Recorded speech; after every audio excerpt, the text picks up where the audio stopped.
स्वप्न अर्पित, प्रश्न अर्पित, आयु का क्षण क्षण समर्पित, गान अर्पित, प्राण अर्पित, रक्त का कण कण समर्पित, मन समर्पित, तन समर्पित और यह जीवन समर्पित।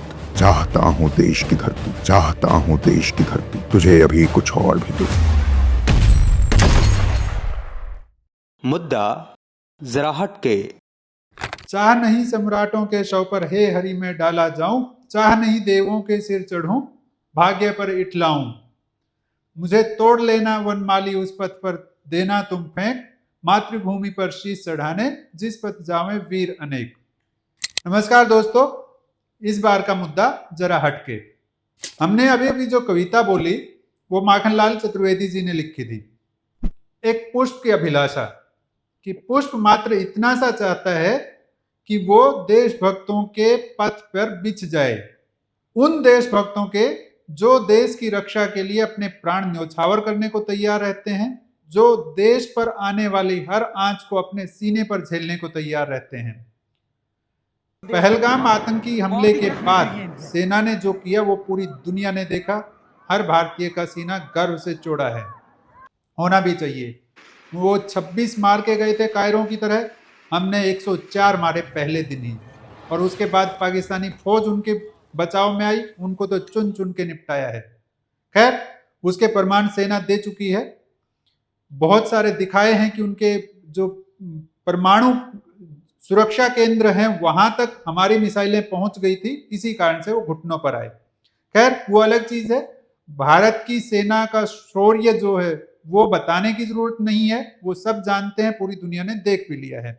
ये वही सेना है जो मणिपुर में दंगे होते हैं तो कहा जाता है कि सेना को बुला लो, उत्तराखंड में सुरंग गिरती है पहाड़ में तो कहा जाता है सेना को बुला लो, कश्मीर में भूकंप आता है, कहीं पे बाढ़ आती है, कहीं भी कोई विपदा आती है आतंकी हमलों के अलावा भी, देश की सुरक्षा के अलावा भी, तो सबसे पहले सीना तान के खड़ा होता है हमारे देश का जवान।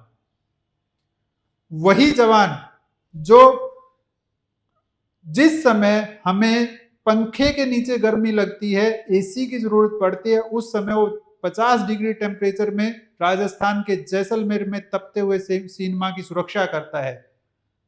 जिस जाड़े में हमारी हड्डियां कांप रही होती हैं, उस जाड़े में वो -20 डिग्री टेम्परेचर पे सियाचिन जैसी जगह पे तैनात होता है, तब भी वो सीना ठोक के कहता है कि पहली गोली मैं झेलूंगा यदि देश पे आई तो।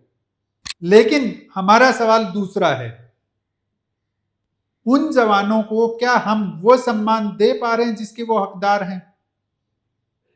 आप कहेंगे बिल्कुल, हम तो सैल्यूट करते हैं, जितनी बार सेना का जवान काफिला दिखता है सलाम करते हैं, नमस्ते करते हैं, नमन करते हैं, अच्छी बात है। लेकिन जब फीता काटने की बात आती है कहीं भी, जब भी कोई बड़ा समारोह होता है, तो उनको मुख्य अतिथि क्यों नहीं बनाया जाता? क्यों तब नेता और अभिनेत्रियां याद आती हैं? असली हीरो कौन? फिल्मों में कंप्यूटर के सहारे स्टंट करने वाला या वास्तव में सीने पर गोली खाने वाला? यह हमें सोचने की जरूरत है।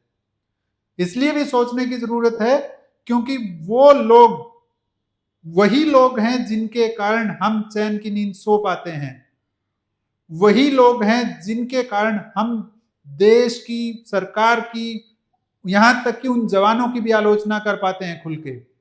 यदि वो ना हो तो ना हम रहे ना देश रहे, ये हर कोई जानता है। कम से कम जो स्कूल, कॉलेज, यूनिवर्सिटीज हैं, वहां पे तो जितने फंक्शन होते हैं उनमें मुख्य अतिथि के तौर पे सेना के अधिकारियों को, सुरक्षा बल के अधिकारियों को बुलाया जाना अनिवार्य कर देना चाहिए। सरकार को ही निर्देश दे देने चाहिए। खास करके सरकारी जितने भी संस्थान हैं उनमें यदि कोई भी आयोजन होगा तो मुख्य अतिथि या मुख्य वक्ता के तौर पे सेना या सुरक्षा बलों से ही बुलाया जाना चाहिए। इससे दो काम एक साथ होंगे। पहला काम, हम उन्हें सम्मान दे पाएंगे जिसके वो हकदार हैं। दूसरा, वो जो भाव भर के जाएंगे, वो जो अपना अनुभव बता के जाएंगे, वो देश की भावी पीढ़ी को देशभक्त बनाएगा, देश पर मर मिटने वाला बनाएगा। विडंबना देखिए कि वही जवान जो दिन रात हमारी सुरक्षा कर रहा है, जब ड्यूटी से अपने घर जाने के लिए ट्रेन में बैठता है, सीट नहीं मिलती तो कहीं शौचालय के पास कहीं सिमटा सा बैठा रहता है। बहुत बदलाव आया है पिछले कुछ समय में। सबने देखा है कि अब जवानों का, अब सेना का सम्मान बढ़ा है। कहीं भी काफिला निकलता है तो छोटे छोटे बच्चे भी सैल्यूट करते हैं। यह बदलाव अच्छा है, होना चाहिए। लेकिन इसके बावजूद देश में कुछ ऐसे घाघ, ऐसे सांप भी बैठे हैं जो उसी सेना पर सवाल उठाते हैं, और जब कोई जवान शहीद होता है तो वो कह देते हैं ये तो उनकी ड्यूटी का हिस्सा है। मरने के लिए कोई नौकरी नहीं करता, ये उनका जज्बा है, ये उनका जोश है कि वो अपनी जान की परवाह किए बिना देश की सीमा पर दिन रात खड़े हैं। हम ये नहीं कहते कि नेताओं को बुलाना बंद कर दीजिए या अभिनेताओं अभिनेत्रियों को बुलाना बंद कर दीजिए।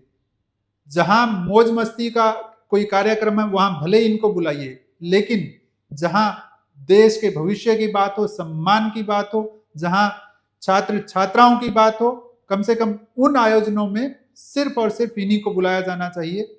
इसके अलावा भी यदि हम किसी तरह सम्मान दे पाए, जहां भी सैन्य बलों के जवान दिखें उनको हम कम से कम उनके साथ सीट शेयर कर पाए, उनको थोड़ा सम्मान दे पाए, तो यकीन मानिए उनका सीना गर्व से और चौड़ा हो जाएगा। जान वो पहले से देश पे छिड़कते हैं, उसके बाद देश के हर नागरिक के प्रति उनमें जो प्रेम उमड़ेगा वो अव्वल दर्जे का होगा। क्या हम इतना नहीं कर सकते? कर सकते हैं, कोशिश कीजिए। धन्यवाद।